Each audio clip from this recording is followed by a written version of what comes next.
అది హుస్నాబాద్ దగ్గర చౌటపల్లి గ్రామం.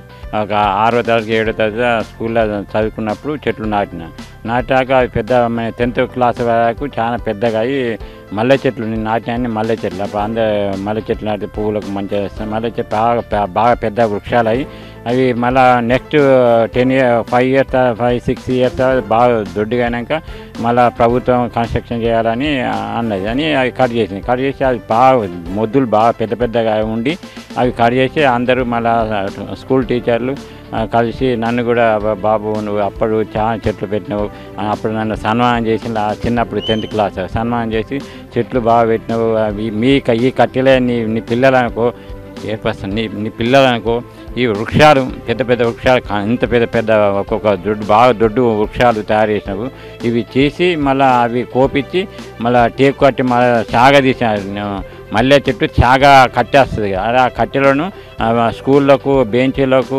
తయారు చేసి అందరు స్కూళ్ళు పిల్లలందరినీ ఇంకా స్కూల్ బాగా డెవలప్ అయింది. అట్లా ఆ విధంగా నాకు చాలా నేను చేసే చిన్న పనికి ఇంత పెద్ద పని అయిందని బాగా ఆలోచనతో ఈ ప్రతి సంవత్సరం ఒక 5-6 చెట్లను పెట్టాలని ప్రయత్నం పెట్టుకుంటూ పోయినా.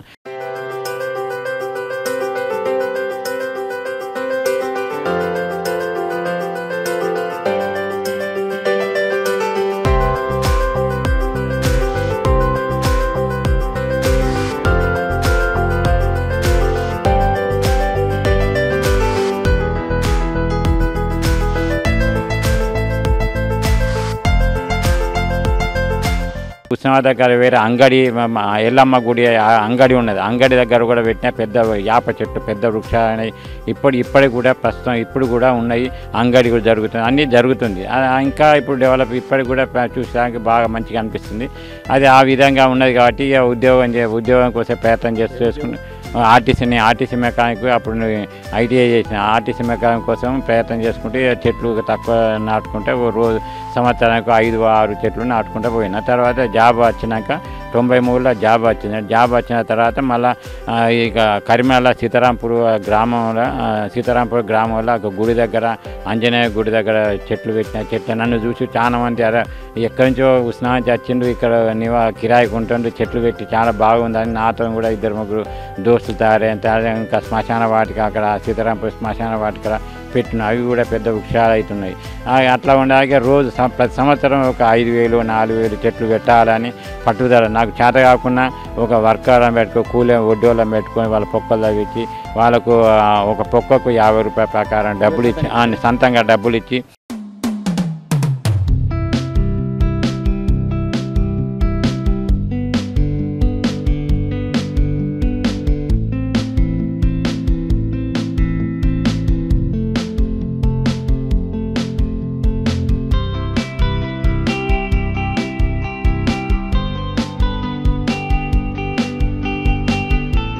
తిరుపతి వెంకటేశ్వర అయోడారాజనకు దేవుళ్ళకు ఇస్తాం. అది దేవుడు కన్నా పవర్ఫుల్ ఇస్తుంది.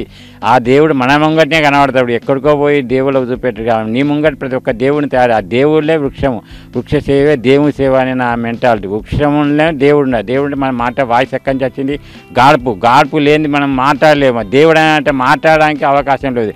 ప్రతి మనిషి ఒక చెట్టు పెట్టాలని మైకు పెట్టుకొని రోజు ఉదయం మైకు పెట్టుకొని రోళ్ళ పంట కూడా అందరికీ సమాజ సేవ చేయాలి. మనం ఎల్లకాలం ఉండేది కదా. అందరం క్షణాన పోయడం ఏ రోజు అనుకున్నప్పుడు ఆ రోజు పట్టుదలతో చేయాలి. ఇలా చేస్తాం అన్నప్పుడు రేపటికి ఏమవుతుందో ఇంట్లో ఏమి సమస్యలు అవుతాయో మన ఆరోగ్యం ఏమవుతుందో ఎప్పుడు ఏమైతే ఏ క్షణంలో ఏమవుతుందో అని నా ఉద్దేశం. అప్పుడు చేద్దామని ఇప్పటివరకు 70-80 వేలు నాటిన సార్.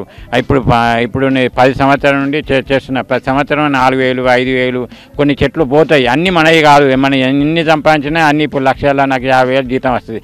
50,000 నేను తింటున్నా ఏదో అన్ని దానిలో తినేదో 5,000 3,000 తింటా. గట్లా ఆలోచన గట్లా ఆలోచన చేసి ఆ చెట్లు అయ్యో 10 నాటినా 10 చనిపోయినాయి అనుకో 10 ఇట్లా 2 అనే దక్కుతాయి అని ఆ ఉద్దేశంతో నేను మనస్ఫూర్తిగా మనం పోయిన తరతరాలకు మన పిల్లలకు భవిష్యత్తు ఉండాలి.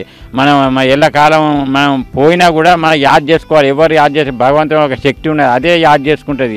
ప్రతి మనిషి ఒక చెట్టు పెట్టాలి. ఎవరు ఎల్లకాలం ఉండేది కాదు. వాతావరణం కలుషితమై భూతాంతం పెరిగిపోయి గ్లోబల్ వార్మింగ్ ఏర్పడి ఈ సమాజం రోజుతో క్షీణించిపోతే ప్రభుత్వం అని పట్టించుకోవద్దు. మనం ఈ సమాజానికి ఏం చేసినామని ప్రతి మనిషి అనుకోవాలి.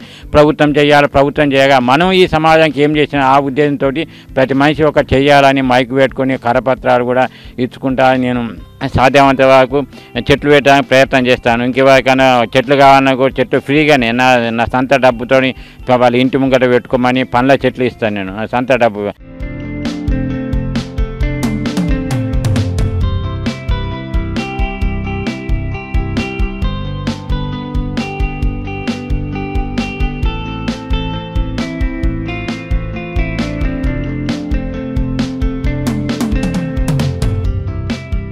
ఇప్పటివరకు చాలా మందికి మామిడి చెట్లు ఇచ్చిన, అల్లనేర చెట్లు ఎన్ని సొంతంగా పెట్టినాయి. 80-90 వేల చెట్లు నాటినాయి. Satavahana university, railway station, bus stand, పశువుల శాఖ, పశువుల హాస్పిటల్, మామిడి చెట్లు పశువుల హాస్పిటల్ సార్, పాలిటెక్నికల్ ఇప్పటికి కూడా యాడ్ చేస్తారు. ఇంకా 2 చెట్లు పెట్ట అట్లా ఆ ఉద్దేశంతో ఇంకా డెవలప్ ఎస్ఆర్ఐ కాలేజీ, బస్టాండు ఈ విధంగా ప్రతి సంవత్సరం కొండగట్టు, ఈ సంవత్సరం కొండగట్టు అంబేద్కర్ స్టేడియం బాగా కొండగట్టు దూరం ఉన్నా కూడా 4 రోజులు లీవ్ పెట్టుకొని అక్కడ పోయి 4 వర్గాలను పెట్టుకో ఒక 10,000 ఖర్చు చేసుకున్నాను. ట్రీగాళ్ళు కూడా నేనే ఖర్చు పెట్టుకున్నాను. ప్రభుత్వం ప్రభుత్వాన్ని అడిగితే అతను అడుగు ఇతను అడుగు అంటాను. ఏ సహకారం చేస్తే సాధ్యమైనంత వరకు నేనే కష్టపడి ఉన్న డబ్బుతోటి నాకు 2 కొడుకు 1 బిడ్డ ఉన్న డబ్బుతోటే పొదుపు చేసుకుని ఇంట్లో తెలవకుండా నేను బయట గడపార బయట పెట్టి ఇంట్లో మా భార్య గొప్పడుతుందని బయటకు వచ్చి అక్కడ పెట్టి మా దోస్తు దగ్గర పోతాను. మా దోస్తు ఇక్కడ ఏదో చుట్టా మార్గం పోతాను పోయి వాళ్ళ పుత్తాను సేపు అక్కడ ఉండి ఒక అర్ధగంట సేపు ఉండి మళ్ళీ ఉన్న గంట టైం అంతా ఇక్కడనే మందావుడు ఇది అది మా టైం అంతా ఇక్కడనే రాని అక్కడనే లేట్ అయింది అమ్మా అని మా భార్యలకు చెప్పుకుంటాను. ఎందుకంటే ఇంట్లో కోప్పడతారు నీకేమైనా అయితే ఇబ్బంది అవుతుందని.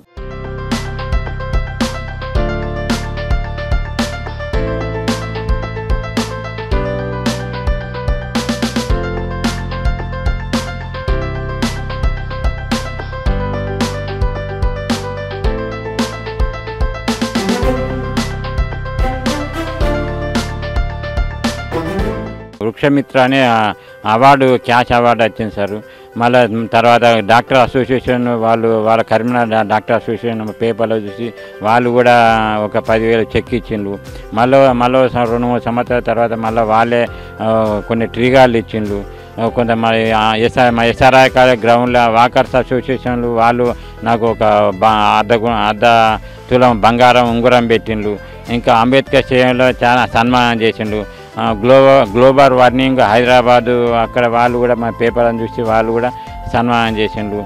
మళ్ళీ విజయవాడ సిఏ హాస్పిటల్ పెద్ద కాలేజీ వాళ్ళు 3,000 మంది నన్ను ఆహ్వానించి నేను తిన్న తర్వాతనే మటన్ చికెన్ అన్నీ వాళ్ళు అందరు తిన్నారు. నన్ను చాలా మెయిన్ పేజ్ జ్యోతి అనే మెయిన్ పేజీలో వచ్చింది, పేపర్లో వచ్చింది. కాబట్టి నువ్వు ఇంత కష్టపడుకుంటా డ్యూటీ చేసుకుంటా ఆర్టీసీలో మెకానిక్ పని చేసుకుంటా ఇట్లా కష్టపడతాం. రోజు ఉదయం 4 గంటలకు లేచి ఎక్కడ చేసి పెట్టాలని 4 గంటల నుంచి 8 గంటల వరకు పెట్టే ప్లేస్లల్లో పెడతా. 8:30 తర్వాత డ్యూటీకి 9:30కు డ్యూటీకి పోతా. గవర్నమెంట్ నర్సరీ అవన్నీ ఫస్ట్ తీసుకున్నాక వాళ్ళు కొన్ని ఉంటే వాళ్ళ దగ్గర అక్కడికి తీసుకొస్తారు. లేకపోతే కొందరు డబ్బులు అన్నీ ఇస్తారు.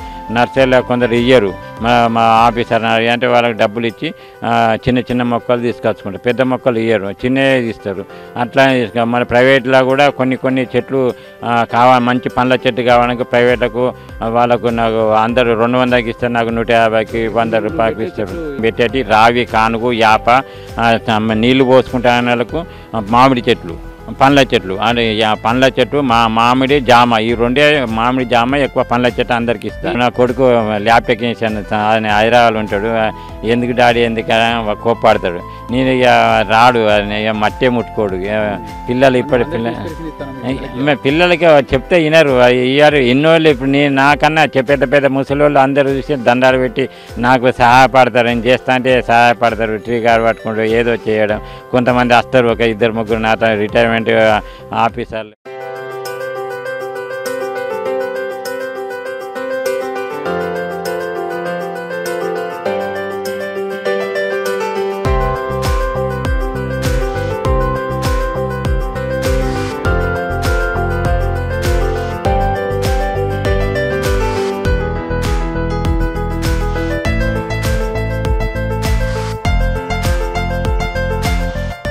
చాలామంది ఇంటికి ఏర్లు వస్తాయి, ఈ సమాజంలో చాలామంది ఇంటికి ఏర్లు వస్తాయని అదే మెంటాల తలలో ఉంటుంది. ఇంటికి ఏర్లు వచ్చినా కొంత కాండం అయ్యే వరకన్నా పెంచండి. ఆ కాండం అయ్యాక పండ్లు వస్తాయి, వాతావరణం మంచిగా వాతావరణం చల్లదనం వస్తుంది. ఎక్కడికో వాకింగ్ పోయడం కానీ నువ్వు ఇంటి చుట్టూ ఒక 4 చెట్లు నాటి ఆ పెద్ద వృక్ష అయితే అప్పుడు 1 సంవత్సరాలకు ఒక 2-3 సంవత్సరాలకు పెద్ద వృక్ష అది మన ఇంటి ముంగట్ని అటు ఇటు తిరగచ్చుగా. ఎక్కడికో వాకింగ్ పోవడం ఎందుకు? ఆ చెట్టు బాగా వృక్షాలు అయినాక ఇంటికి ఏళ్ళు వచ్చాక దూరం పెట్టండి. వీలు పడకుంటే ఇంటి వేళ్ళు వచ్చే మూమెంట్ బాగా కాండానికి కొట్టేయండి. ఉన్నన్ని రోజులనే మన శాస్త్రంగా మనమే ఎల్ల కాలం ఎప్పుడు ఏ క్షణం వల్ల మాయమేది ఎవరికి తెలియదు. అంటే ఒక్క చెట్టు పెట్టండి. ఒక చెట్టు కొట్టడం కష్టం అంటారు ఈ సమాజంలో. కట్టడం కష్టం లేని సుఖం ఏదే. నువ్వు ఎక్కడి నుండో వాకింగ్ కోసం అంత కష్టపడతావు, ఇంట్లోనే వస్తుందా? కష్టం లేని సుఖం ఉండదు. ఏదైనా కష్టపడితే సుఖం ఉంటుంది. వాకింగ్ అయినా ఏదైనా నువ్వు కష్టంలో ఇంట్లోనే ఉంటే రోగాలు వస్తాయి. ఇప్పుడు అంతే కంప్యూటర్ యుగం. కదలకుంటూ ఉండే రోగాలు, కదలకుంటూ ఉండి మొక్కలు నాటాలి. ఇటు వంగి లేచి ఆదుకొని ఎక్సర్సైజ్ అవుతుంది, మొక్కలు 4 ఉపయోగపడుతుంది. నువ్వు ఏ పూజ కన్నా ఏ అన్నదానం కన్నా ఒక్క మొక్కన ప్రతి సంవత్సరం నువ్వు ఏ సాధ్యమైనంత వరకు ఎక్కడైనా మన ఏది శాస్త్రంగా ఎక్కడ ఇల్లు మన ఇల్లు కాదు, ఎక్కడ ఇల్లు ఎవరిది ఏ క్షణంలో ఎక్కడ మాది ఎక్కడ తెలియదు సార్.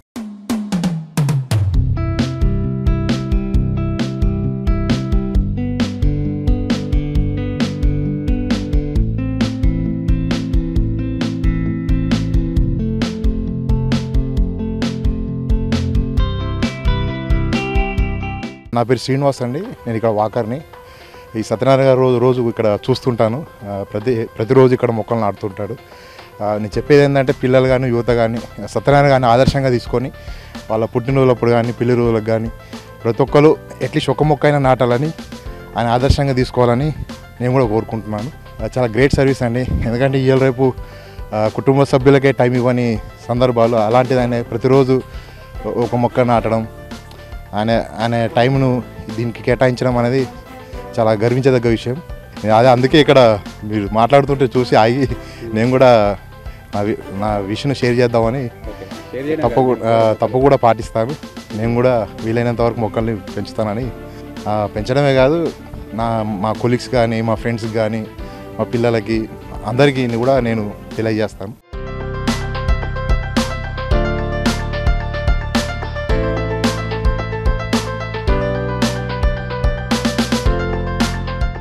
ఇతను ఆర్టీసీ వర్క్షాప్లో జాబ్ చేస్తాడనేది తెలుసు. చాలా ఒక 10 సంవత్సరాల నుంచి మామూలుగా ఇక్కడ చూస్తూ ఉంటాము. రెగ్యులర్గా వచ్చి ఈ వర్షాలు పడ్డ టైంలో తన వంతుగా ఒక 10 చెట్లు అట్లా నాటుతూ ఉంటాడు రెగ్యులర్గా. తనను కూడా మేము అప్పుడప్పుడు పలకరిస్తూ ఉంటాం. అతన్ని చూస్తే మాకు కూడా కొద్దిగా ఇన్స్పిరేషన్ అనిపిస్తుంది. తనను ఆదర్శంగా తీసుకొని మనకు ఎంత వీలైతే అంత మనం కూడా కొంత సొసైటీలో ఇట్లాంటి కాలుష్యం ఇప్పుడు ఎక్కువైపోయినాయి.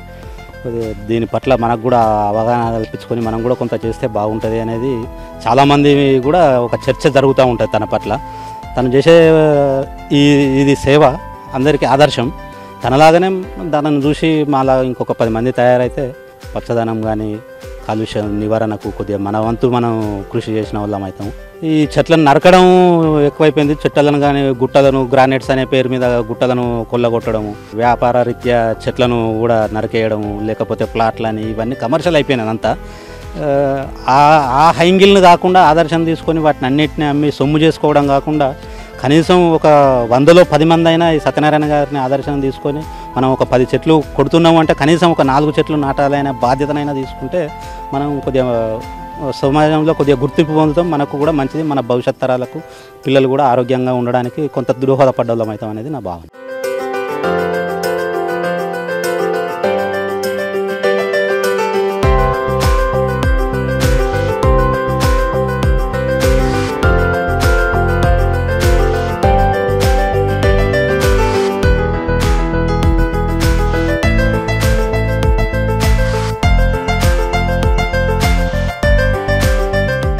నా పేరు సనత్. నేను ఇలా ఆడుకోవడానికి వస్తే ఈ అంకులు ఇక్కడ డైలీ వస్తా. ఇక్కడ చూస్తే ఈ అంకుల్ ఏమో రోజు మొక్కలు తెచ్చి నాటుతాడు. ఈ అంకుల్ ఆర్టీసీలో పనిచేస్తాడట.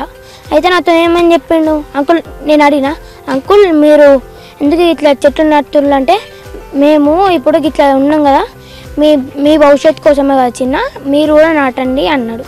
అయితే నేను కూడా ఈయనను చూసి ఇన్స్పైర్ అయ్యి నేను కూడా చెట్లు నాటుతా రోజు.